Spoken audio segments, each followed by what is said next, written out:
I got on Red Note for like 2 seconds. I got right the fuck up off of it. I don't got time for all of that Chinese shit. There. Also, to all the kids that are stressing out about TikTok, and you guys relax. We survived Vine. You'll survive too. I'm gonna need us Americans just to stop feeling so entitled for like 2 seconds, please. Yes, it sucks that creators are gonna lose income, they're gonna lose lots of followers, and they're unsure of what their next step will be for their livelihood. You know, TikTok was their job. But it doesn't mean that we should just go invade a sacred space just because we felt threatened by our government. This video is just gonna be a little bit of a rant, and I also just wanna highlight, oh, the camera moved. That's because my kitty cat is walking around, so sorry. But I just wanted to highlight the other side of the discourse that I've been seeing regarding the TikTok refugees flocking over to Xiaohongshu, otherwise known as Red Note or Little Red Book. A lot of people have their feelings on it, and I definitely do, so that's why I just wanted to share my own. And if you agree, if you disagree, I definitely want to hear what your thoughts are in the comments. Real quick, if you've never seen my face, hi, I'm PixiePatsy, and if this is your first time seeing my face, wow, you're amazing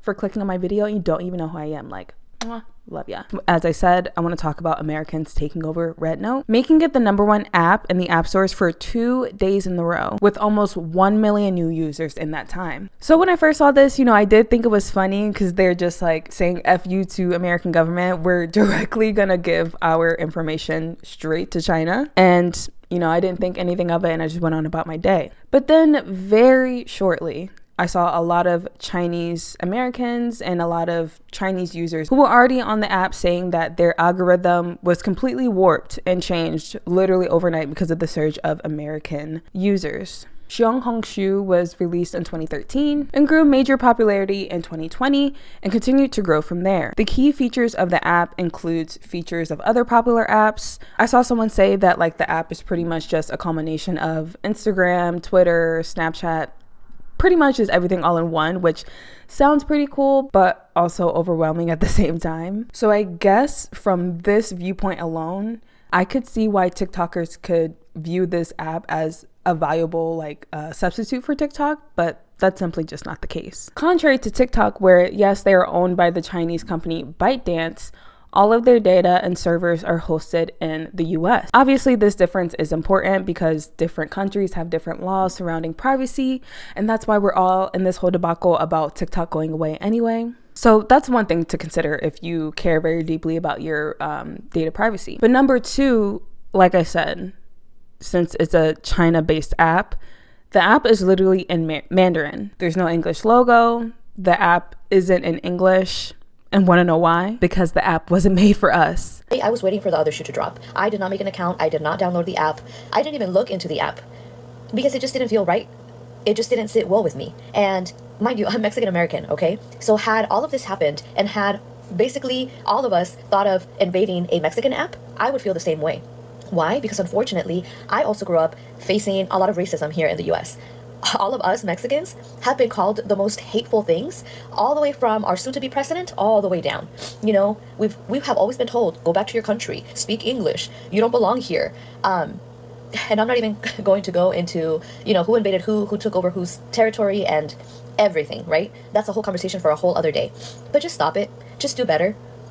We don't have the right to just go and invade another app. Yes, they have users worldwide like before this week, but the appeal was for China. Like, it's not for us. So I don't know. It's really weird to me, just that in itself. Where, like global apps, you can set the language that you want it to be in, where it can be like super accommodating for any language that you speak.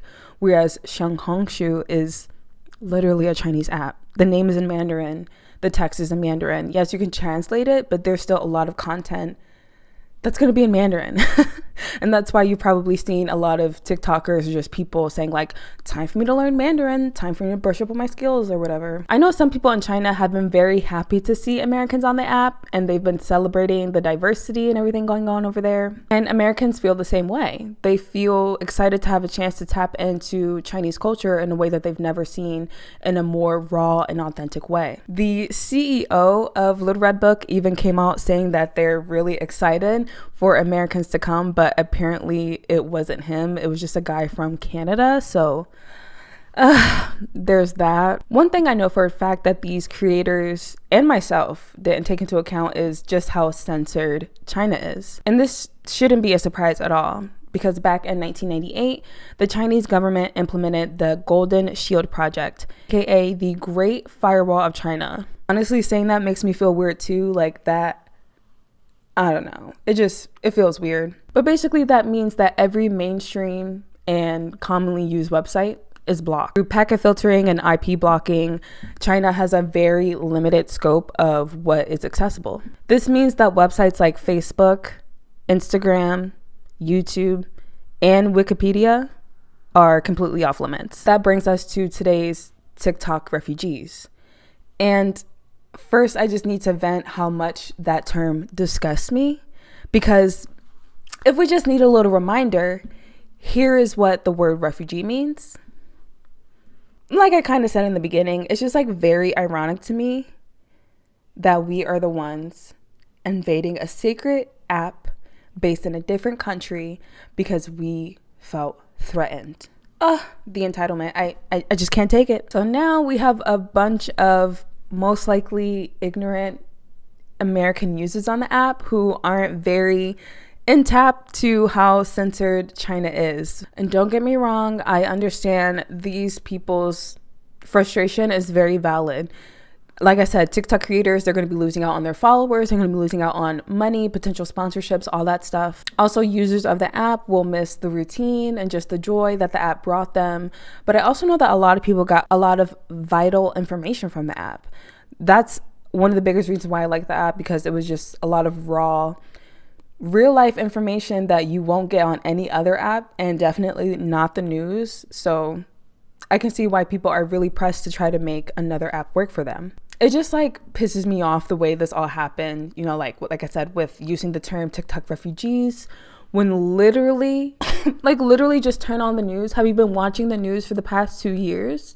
It just feels so out of touch. And it just bothers me that a lot of influential people don't speak out on things unless they're directly impacted themselves. But that's a whole nother discussion for another day. Little Red Book users in China and in America have been speaking out on the surge of American users on the app, saying that it drastically changed their algorithms, making it harder for people who were already using the app to see the genuine Chinese content that they wanted to see. This is just very on brand for us Americans, just infiltrating something that doesn't belong to us and claiming it our own. Welcome to the chapter of 2025, baby. So since these American users have been posting all willy-nilly, just like how they have been on TikTok, just very free, you know, not censored at all, it's putting Chinese users at risk for being exposed to something they shouldn't know. But here's the issue. We have to remember, one, that China is not a democracy. So their government and what is and is not allowed looks a lot different than it does here in America. That being said, there are a lot of things, both through the government and culturally, that need to be respected. One of them being, there are just some parts of Chinese history that Chinese people are not allowed to know about. They don't learn about it. I know, but I am not going to disclose that, because I am not about to have all of y'all running over to Red Note and telling the Chinese people things that they're not allowed to hear, because that can get a lot of people in trouble, including you and them. But also culturally, Chinese people are a lot more peaceful, not as loud or as boisterous as Americans. But not only is it disrespectful to push that onto them, it's also weird. Because of this, now the app is considering to make separate servers based on your IP, which a lot of Chinese users and just other people in America are pretty upset about, because now they won't be able to see that content that they've originally wanted to see on the app. It's just crazy the way social media and the internet is so deeply ingrained in our generation, and it'll only continue to be that way for future generations to come. It's very wild, fascinating, and concerning all at once. We're in an age where a lot of people are working for themselves or working towards working for themselves, whether that's through influencing, content creation, whatever the field may be. And with the political climate of our world, that reality just starts to feel really uncertain. But I guess that just feels like most things in our world nowadays. So if you're on the app, just be respectful and find a way to see the content that you want to see without being disrespectful. Honestly, the app might get taken away anyway, because it is pretty much under the same constraints that TikTok is. And I know the same thing goes for like Lemonade and even CapCut, which I'm pretty devastated about because that's what I used to edit my videos. So gonna have to try to find another app, I guess. So yeah, we'll see how long this even lasts for America because it might get taken away too. That's all for me. Make sure to like, comment, and subscribe if you want to see more of my face. Below are links to resources that you can check out to support real refugees and displaced people. I'll see you next time. Bye.